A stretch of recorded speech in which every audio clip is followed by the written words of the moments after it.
বিশ্বজিৎ। আমি একটা ক্যাজুয়াল ড্রেসে আমি বসে আছি, তার কারণটা আমি বাড়িতে থেকে বাজারে এসে বাজার করতে করতে একজনের সাথে পরিচয় হয়। সেই পর্বে আমি যাব, তার আগে একটু বলে নিই যে কেন যে তার সাথে পরিচয় করার পরে আপনাদের সামনে তাকে উপস্থাপনা করব। কারণ হচ্ছে আমাদের একটা বিভাগ আছে, দেখা হলে কথা হবে। আমাদের সময় যখন ডিজিটাল প্ল্যাটফর্ম এবং সময় যখন পত্রিকার একটা আমাদের বিভাগ আছে, সেই বিভাগটার নাম হচ্ছে দেখা হলে কথা হবে। মানুষের সাথে দেখা হলে কথা কী হয়? পারিবারিক কথা হয়, সামাজিক কথা হয়, পলিটিক্সের কথা হয়, যদি সময় বেশি থাকে আরও কিছু সিনেমা, সঙ্গীত জগতের নানান বিষয় নিয়ে মানুষের সাথে কথা হয়। সেই কথাই আমরা শুনব। আমার যেখানে জন্মগ্রহণ, যার সাথে আমি আলাপ করব তারও জন্মভূমি সেখানে, তার গ্রাম আলাদা, আমার গ্রাম আলাদা, কিন্তু তিনি যেমন একটা জায়গায় থাকেন সেই জায়গায় সম্বন্ধে জানব এবং তার এইখান থেকে তার সেখানে যাওয়া অভিজ্ঞতা, নানান বিষয় নিয়ে তার সাথে গল্পের ছলে আমরা দেখব। দেখা হলে কথা হবে। সময় যখন ডিজিটাল প্ল্যাটফর্মে আমরা সেরমই একজন মানুষকে পেয়েছি, যার নাম হচ্ছে সারাফত হোসেন। করবো আমাদের সময় যখন পত্রিকার ডিজিটাল প্ল্যাটফর্মে দেখা হলে কথা হবে এই বিভাগে। বলিনি আমাদের একটা যে বিভাগ আছে দেখা হলে কথা হবে। ওনার সাথে দেখা হলে, অপরিচিত ওনার সাথে একটা মানুষ। আমার নাম বিশ্বজিৎ হাজরা, আমি একজন রিপোর্টার। আপনার নাম হচ্ছে সারাফত হোসেন। আপনি এখন কোথায় থাকেন? আমি দিল্লিতে থাকি, দিল্লির গোড়ারি এরিয়াতে থাকি, নিয়ারেস্ট জিটিভি মেট্রো স্টেশনের কাছে। ওখানে থাকার অভিজ্ঞতা যে কথা যদি আপনি একটু বলেন আমাদের দর্শকদের সাথে, একটু অভিজ্ঞতা বলেন। দিল্লি আমার 92-তে আমি দিল্লিতে চলে গেছি। এখানে আমি পড়াশোনা করেছি, গ্র্যাজুয়েশন কমপ্লিট করে। তারপরে আমি একটা বন্ধুর সঙ্গে দিল্লি চলে গেছিলাম। এখানে কাজকর্ম অসুবিধার জন্য আমাকে দিল্লি যেতে হয়েছিল। দিল্লি আমি প্রথমে গিয়ে একটা চার্টার্ড অ্যাকাউন্টেন্টের ফার্মে কাজ করতাম। কেন দিল্লি গিয়েছিলেন? পারিবারিক অবস্থাটা কেমন? পারিবারিক অবস্থা আমার খুবই খারাপ ছিল। আমার যিনি মানে আব্বা, উনি একটা মসজিদের ইমাম ছিলেন। ওনার মৃত্যু হয়ে গেছে। রাধানগর গ্রামে ওনার কবরস্থান আছে। তো ওনার পারিবারিক অবস্থা ভালো না থাকা সত্ত্বেও আমাদের ভাইদেরকে খুব ভালো করে উনি পড়াশোনা করিয়েছেন। পড়াশোনা করার পরে এখানে চাকরি বাকরির অসুবিধার জন্য আমাকে বাইরে যেতে হয়েছে দিল্লি শহরে গিয়ে আমি কাজ ধান্দার ব্যবস্থা করে ওখানে কাজে রত হয়েছি। আপনার কোন তো গ্রামীণ এলাকা থেকে দিল্লি গেছেন, দিল্লিতে দুটো সরকারকে দেখছেন। একটা হচ্ছে আগে ছিল আপ সরকার, এখন হচ্ছে বিজেপি সরকার। 1 বছর চলত, হয়তো 1 বছর পূর্ণ হয়নি। আর দুটো সরকারের মধ্যে ডিফারেন্স কিছু বুঝতে পারছেন? দুটো সরকারের মধ্যে দেখুন, পলিটিক্যাল লাইনে আমরা হলো ব্যবসা বিজনেস প্রধান জায়গাতে আমরা একটা কোম্পানির আন্ডারে কাজ করি। আমরা পলিটিক্যাল লাইনটা বেশি হাইলাইট করে থাকি না। তাহলেও আম আদমি পার্টি আর এর মধ্যে বিজেপির মধ্যে, বিজেপি সরকার 1 বছর হতে চললো আসছে, কিন্তু কিছু কিছু ডিফারেন্স আছে। যেমন ওখানকার সাধারণ মানুষ, পলিটিক্যাল লোক বা এইরকম ধরনের যে আমরা বাইরে থেকে যে অবস্থাগুলো শুনতে পাই যে এখানে বহুত কিছু বিজেপি আসাতে অসুবিধা হচ্ছে, সেরকম আমি এখনও পর্যন্ত লক্ষ্য পাইনি। আম আদমি পার্টি ওখানে গরিব মানুষ বা বাকি যে যারা মধ্যবিত্ত লোক তাদের জন্য খুব ভালো পরিস্থিতির মধ্যে ছিল। সেই জিনিসটা বিজেপি গভর্নমেন্ট বলছে যে আমরা ওভারকে সেই জিনিসটাকে তৈরি করে রাখবো। যেমন বিজলি, লাইটের পরিস্থিতি, যেমন ওয়েস্ট বেঙ্গলের হিসাবে আপনারা কিছু মনে করেন না, ওয়েস্ট বেঙ্গলে এখানে বিজলির অবস্থা খুবই খারাপ। মানে ইউনিট হিসাবে, গরিব মানুষের থাকার পরিস্থিতি হিসাবে এখানে খুব খারাপ।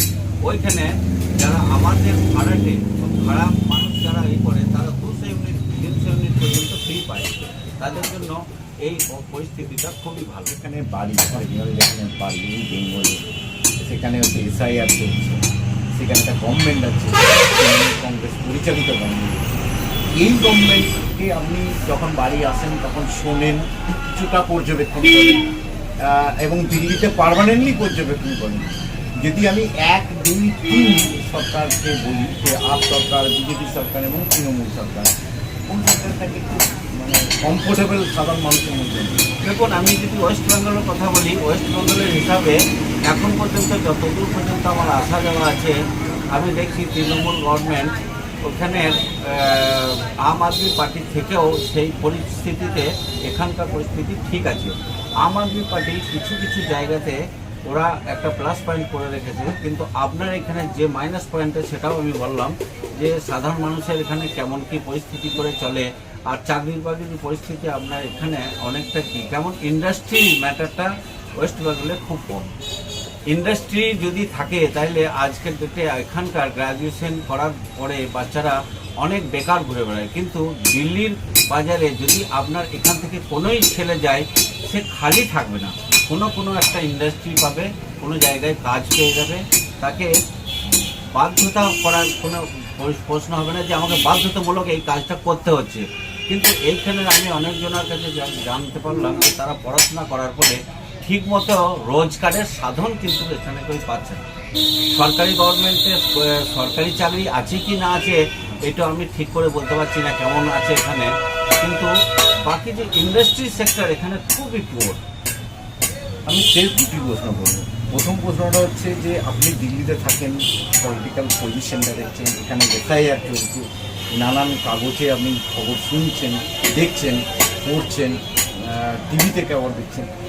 এসআই দুটোর মধ্যে পরিস্থিতি কি কোনো পার্থক্য আছে? না এটা একটা কমন ব্যাপার, ঠিকই হচ্ছে এটা মনে হচ্ছে? না, এসআইয়ের ম্যাটারটা হলো, এসআইয়ের ম্যাটারে যেখানে আমি এখানে কিছু কিছু জায়গায় শুনলাম বা দেখলাম নিউজে যে যেখানে বিএলও যারা আছে ওনাদের পর্যবেক্ষণের জন্য দায়িত্ব দেওয়া হয়েছে, আর ওনারা সেই দায়িত্ব কিছু কিছু জায়গায় ঠিকমতো পালন করছেন, কিছু কিছু জায়গায় না পালন করতে পারার জন্য পাবলিকের অসুবিধা হচ্ছে।